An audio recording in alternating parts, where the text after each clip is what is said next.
Hey guys, what is up? Chris here with Cohesive Friendship Unit. Just me today.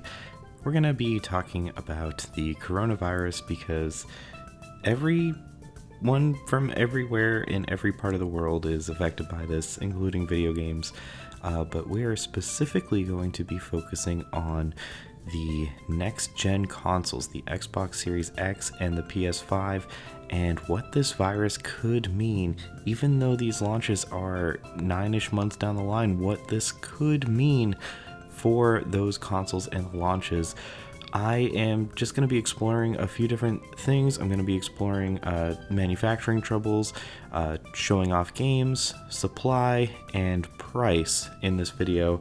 And this is kind of exploring what could happen, not necessarily what will happen. Obviously, if tomorrow the virus could go away, that would be the best case scenario for everyone in the world. So I'm definitely not hoping that any of this will happen. But before we get into the video, we are doing a giveaway for a copy of Risk of Rain 2 on your platform of choice. All you have to do is be subscribed. So if you love us, sub us, and we would really appreciate your support. So the first thing that I want to talk about is manufacturing, and this one's not that hard. It's already kind of been talked about in PC hardware, but I do just kind of want to talk about a few specific things. These consoles are made in China, guys. Like, they're designed in Japan or the US, and then they're made in China by the vast majority of them. This is no secret. The PS4 was largely made in China, and that is going to cause a problem if your factories are closed, which many are increasingly becoming closed. Then you're not going to be able to produce the console.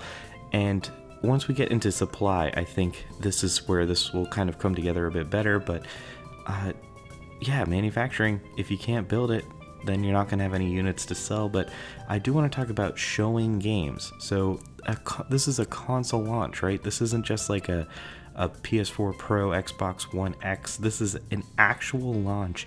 And with conferences like GDC being closed or postponed, which it was just recently postponed, we don't really know how E3 is going to shake out, depending on how much longer this goes on. Other companies are pulling from other conferences.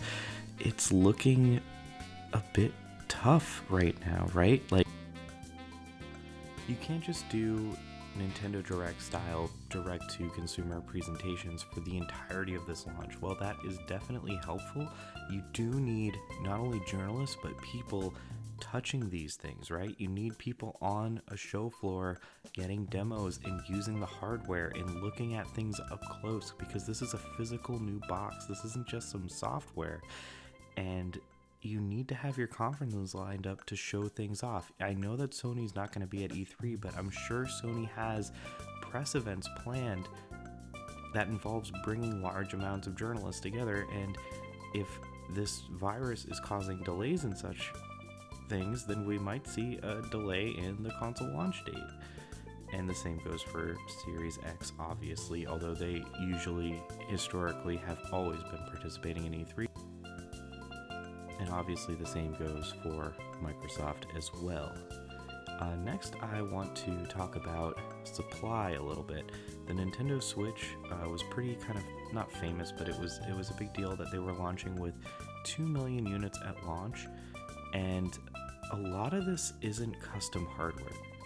This isn't custom. This is an NVMe solid state drive with some standard RAM, and really the only thing that's going to be custom is the system on a chip, which even might be shared to some extent across. It's all being manufactured by AMD, and the CPU side of it might be identical. Aside from that, it's really just your controllers. What I'm getting at is if either the RAM or the solid state drives or the PCBs or any component in the assembly line has a short supply, then they might not be able to make enough consoles for the people. And you need to have enough units for a strong launch. If you can't produce enough units, then they might not decide to ship. This is another reason that the console could be delayed. You want to have as impressive as possible launch numbers when you launch a console. You don't want to launch a console and say that you only sold 100,000 units or 500,000 units. You want to say that you sold millions on day one, and well, you can play kind of the devil's advocate of the console sold out nonstop and it has been sold out for months. That's also not a good look for people who actually want to get the console. It's better to not only be sold out, but be selling out in large quantities of numbers, especially when you're launching a new console, and especially for Microsoft, who struggled out of the gate last time. They're going to want to have as strong a launch as possible, and if you can't have the supply ready, it's going to be tough to make the call to sell. And the last thing I want to talk about is the price of these consoles. Right now, it's a lot of rumors that the cost of the consoles are already up in the air, ranging from, I've heard anything from $400, $500, but more specifically $450 to $500, because the cost of manufacturing is close to $470.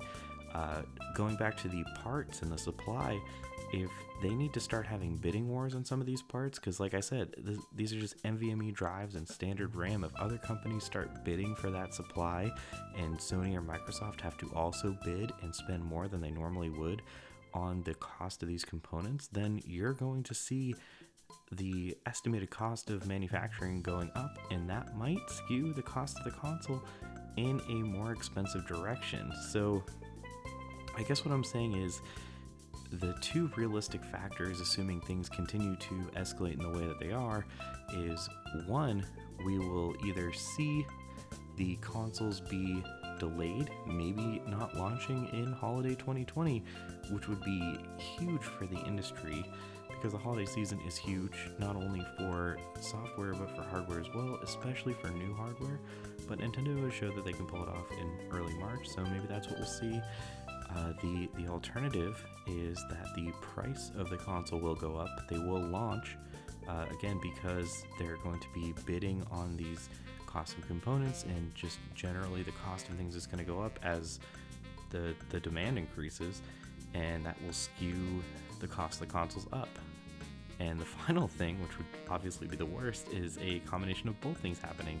The consoles being delayed and the price increasing. And I do just want to kind of close out by saying Nintendo's already said that the Switch is going to have delays in hardware, and they're not going to be meeting certain goals because they can't manufacture them fast enough. So this is already a problem that we're seeing on the console front, and we'll see if it continues into next gen. Obviously, we hope that doesn't happen, but hey, that's just kind of my thoughts on this whole coronavirus thing.